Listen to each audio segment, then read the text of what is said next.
It's one of the greatest Hollywood dramas ever made. One of my favorite movies, really, from the 1940s, 50s, 60s.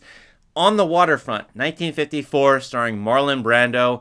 What makes this movie great? Let me review it and analyze it for you, coming up next.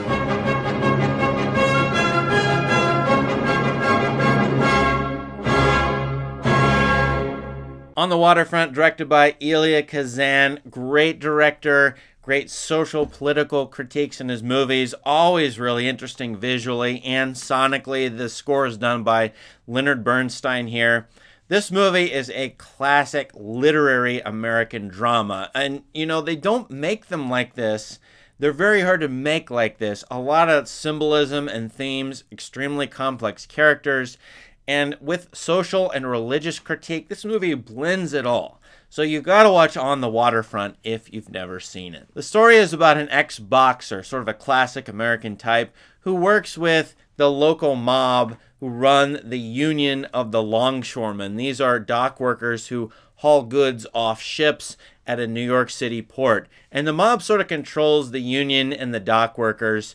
And unfortunately, the main character, Terry Molloy, played wonderfully by Marlon Brando, is working with the mob. He's kind of dumb and he's kind of naive, and he does sort of what the mob says. Being dumb and naive, that sets him up for a very early mistake. He informs on one of his friends. He actually sets up one of his neighbors who is offed by the mob. Terry watches his neighbor fall off the roof and be killed by the mob. He doesn't think that's what's going to happen to this guy. He thinks he's just going to be roughed up.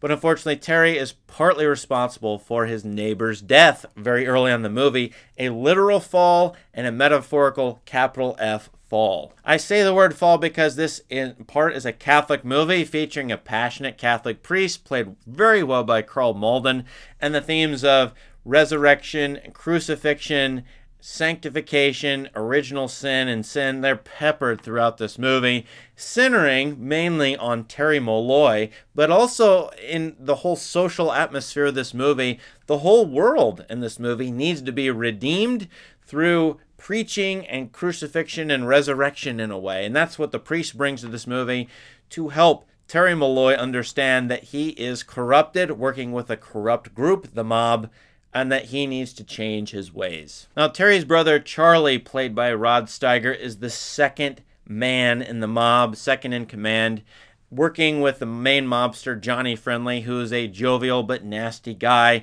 classic mob character here. And, you know, so Terry has one foot in the mob world and one foot out of it. He used to be a prize fighter, so he's got his personal history involved, and he seems to have thrown fights for the mob, but delusionally or hallucinatorily, he believes that he would have won all the fights that he actually lost on purpose for the mob and their gambling. So Terry is a conflicted character throughout this movie, both in terms of his past and what he used to be, as well as his present. And in this movie, he's reunited with an old friend, played by Eva Marie Saint, Edie Doyle, whose brother was thrown off the roof. She's very interested in finding out who killed her brother. Her father also works on the docks as a longshoreman. So Terry Molloy and Edie, they kind of strike up a relationship in this movie. But of course, one of the main conflicts is Terry is partly guilty for her brother's death. Will she ever find that out? Will Terry ever confess to her? Now, I'm not going to give away any more of the plot. I will tell you, though, one of the things that makes this movie great is definitely the acting. I've done 150 videos and I haven't really commented much on acting. That stands out in this movie. Marlon Brando using the then sort of novel Stanislavski method of, you know, becoming the character is just magnetic, charismatic, somewhat charming, but he plays a complex character and it's all over his face and expressions. He is the reason to watch this movie if you have no other reason. But you know what? The other actors are quite good in this. Rod Steiger, Eva Marie Saint, Karl Malden is in this. And the guy who plays Johnny Friendly, Lee Cobb, I actually like a lot as the mobster. So just the acting alone is really dynamic and engaging. A cut above 1950s movies at this time. This is not an ordinary Hollywood drama. It's so well done. As well, you might like the score. Leonard Bernstein is a little bombastic for me, but I think a lot of people will like it. Elia Kazan's direction is just amazing in this. This is a movie you can study shot for shot. So I'll give you a few tips on how to see this movie. But Elia Kazan's direction, One of the things to notice in this is all the elevation changes in this movie. There's a low, a middle, and a high. And he wants to talk about spaces in terms of moral dilemmas for characters. A lot of times in this movie you see a character low, either a camera looking down at a character or a character being low on the ground. And being on the waterfront is the literal meeting of the ships to the ground. And it's the in-between space where these characters all work. So you get the low down there on the waterfront, which are the longshoremen. They're ordinary workers. A lot of times they don't get a job and they're being controlled by the mob. And you see the mob as a lowly thing on the dock. Their office is literally low there below the dock. Well, Terry is a pigeon racer. He actually breeds pigeons, as does his fallen neighbor, who's killed at the beginning of the movie. And so he's high up on a roof, up in the coop. However, you see him behind fences or behind the coop in a lot of this movie. So, in a sense, he's high up between the heavens and the earth, but he's also caged. Like a boxer being in a cage or a ring, controlled by the mob in this case, but also caged morally. His moral dilemma: should he tell about what he knows about the mob? Should he confess to Edie Doyle? Should he confess to the priest? He's trapped, he's caged, he's constrained. A lot like the animals, the birds that he's raising. And there are a lot of elevation changes with the preacher. You see him at one point preach at the docks, trying to find out who killed this Doyle guy at the beginning of the movie. No one will fess up. No one will rat out anybody. So he's trying to change the world. He's trying to sort of attack the mob. But he's low at one point, preaching up at the mob and at the dock workers. And things are thrown at him from above. As well, you got a lot of high-low stuff where people are killed or offed by going down below or falling below. So you have this question of, will these characters fall, literally, metaphorically fall, for the mob, working for the mob, or at the hands of the mob, being killed by them?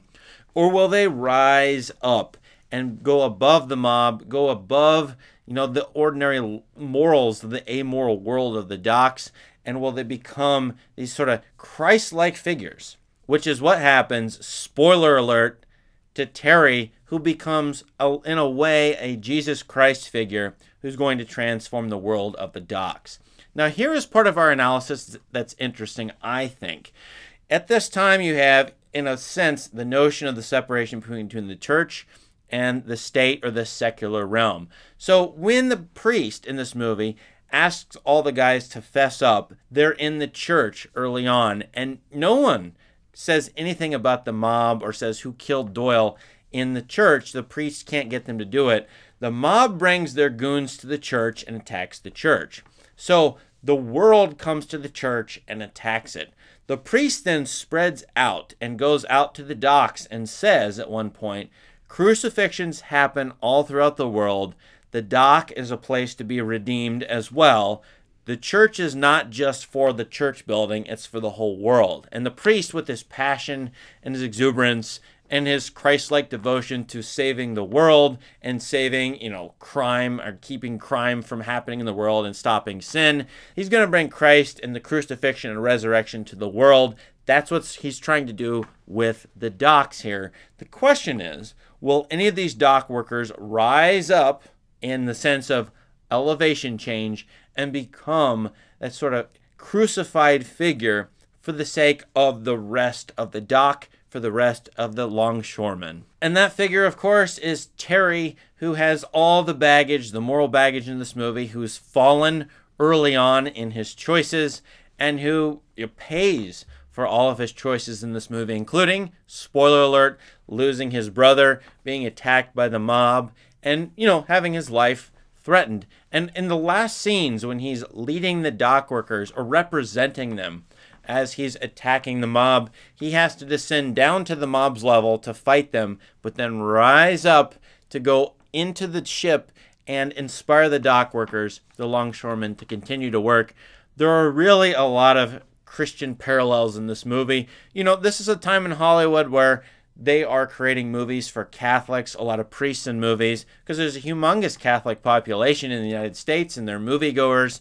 So this movie has a lot of those undertones, but I think the idea of Christianity not being just for a church localized in a building and being only in one particular place, but being for the whole world. That notion is very clear in this movie, the whole world needing to be redeemed. It's one reason why I like this movie is it's not separating church and secular world. It's saying the church, religion, theology is for the whole world. Whether you like that or not, it's actually a truism in Christian theology and, in Islam and a number of world or global religions that, are about saving society, helping redeem society, and not just being about worship on Sunday, but about worshiping all your life, including in your work. And that's what this movie is in part about. And you know what this movie really is about? Something that everybody has to deal with. Can one person or a few people confront or combat evil men, evil systems? How do we do that? How do we do it when the masses are silent or complicit with the evil systems or evil leaders, in this case, the mob? How can a few people, or just one person like Terry, can they actually change the world or do anything about all the corruption that they see? And most of us feel pretty hopeless in this scenario, but in our jobs, with the local governments we face, the large national governments we face, financial systems, it feels like there's a ton of corruption. Everybody's going along with it, and there's nothing we can do about it. This movie is kind of inspirational about that. So I really appreciate the priest character from Karl Malden and Marlon Brando's performance as Terry, conflicted, complex, sort of an everyman character, and when he becomes like a Jesus Christ figure, sort of an everyman savior in that way. So for that reason, I personally like this movie, and I find it absolutely fascinating. And I could rewatch this every year and be inspired by it and get something out of it. What do you think about On the Waterfront and this analysis? I'd love to hear from you. Let us know in the comments. Thanks. Please subscribe to this channel for more great content and honest reviews. Have a great day.